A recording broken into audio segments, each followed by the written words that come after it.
نبی کریم صلی اللہ تعالی علیہ وسلم نے ایک انتہائی سخت گیر معاشرے کے اندر انقلاب برپا کر دیا، ایسا معاشرہ جو بڑی گمراہی میں اور گمراہی کے گھٹا ٹوپ اندھیروں میں ڈوبا ہوا تھا۔ اس معاشرے کے لوگوں کو نبی پاک صلی اللہ علیہ وسلم نے مقتدا بنا دیا۔ کیسے بنایا؟ 3 چیزیں، اور اگر کوئی زیادہ فوکس کرے گا تو زیادہ سے زیادہ 4 چیزیں حضور نے معاشرے میں پیدا کر دی، اور معاشرہ مقتدا اور پیشوا لوگوں کا معاشرہ بن گیا، صالحین کا معاشرہ۔ کیا چیزیں حضور نے پیدا کی؟ ایک تو نبی پاک نے مضبوط ایمان دیا لوگوں کو، وَبِالْآخِرَةِ هُمْ يُوقِنُونَ، آخرت پر ان کا یقین کامل بنا دیا۔ مرنا ہے، اللہ کے حضور حاضر ہونا ہے، زندگی عارضی ہے، وَالْآخِرَةُ خَيْرٌ وَأَبْقَىٰ، آخرت بہتر ہے اور ہمیشہ رہنے والی ہے۔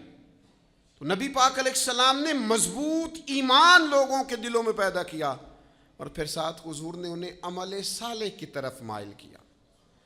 انہیں کہا گیا کہ تم نے نیک اعمال کرنے، تمہارے ستھرے اعمال ہوں، تمہاری طبیعت پاکیزہ ہو، تم سارے دن اپنی ذات کے لیے سیاست نہ کرو، بلکہ پاکیزہ روش، پاکیزہ سوچ، اعمال حسنہ، آخرت کی تیاری، قبر و حشر کی بہتری کے لیے اعمال۔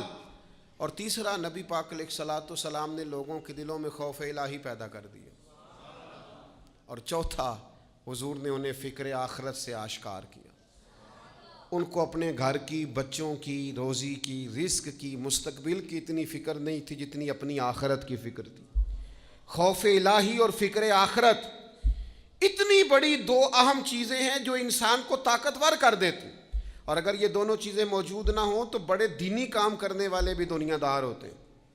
بہت سارے لوگ ہیں، دین کا لیبل لگایا ہوتا ہے، دینی کام کر رہے ہوتے ہیں، لیکن اس کی بالکل اوٹ کے اندر چھپ کر وہ ساری دنیا داری کر رہے ہوتے ہیں۔ ان سے تو کئی دنیا دار اچھے ہوتے ہیں جن کے پاس لباس تو مذہب کا نہیں ہوتا، لیکن ان کا باطن سارا کا سارا اللہ رسول سے جڑا ہوا ہوتا ہے۔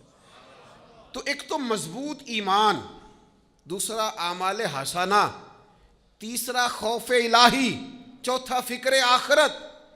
یہ نبی پاک علیہ السلام نے لوگوں کے دلوں کے اندر ودیت کر دی چیزیں۔